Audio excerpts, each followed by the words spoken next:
السلام عليكم، أهلا فيكم في مطبخ تسنيم ماهر. إجا الصيف وإجا الحر وإجا وقت العصاير المنعشة. هعمل معكم اليوم عصير المانجا البارد. بحط المانجا المجمدة في الخلاط. المانجا بكون مقشراها ومخطاها وحطاها بالفريزر، وبعد ما تتجمد بنزلها وبحطها في الخلاط. بنزل المانجا كلها في الخلاط،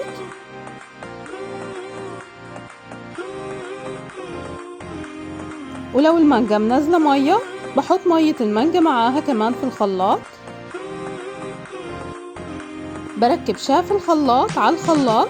أنا مستخدمة شاف الخلاط، والشاف عندي بيخلط التلج والفواكه المجمدة، وعلى حسب الخلاط تبعكم بتضيفوا المانجا المجمدة أو بتستنوها تسيح شوية وبعدين بتحطوها. وبضيف للمانجا مية وبنقفل الغطا وبشغل الخلاط. لو لقيتوا الخلاط مش راضي يخلط بيكون بده مية كمان، بضيف له مية كمان.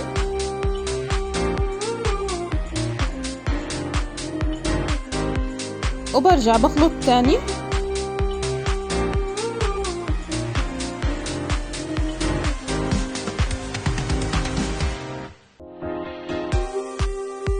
وبفتح الغطا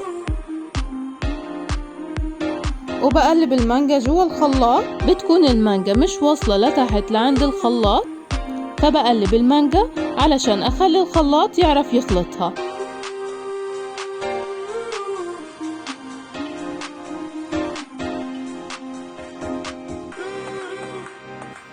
وبتضيفوا لها السكر حسب رغبتكم.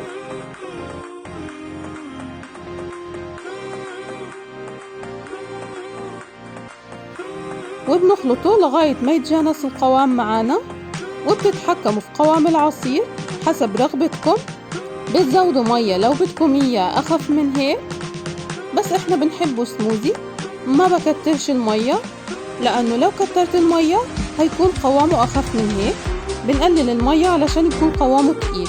وبنصب العصير بالكوبايات وبتشربوا أزكى عصير مانجا ببرد حر الصيف.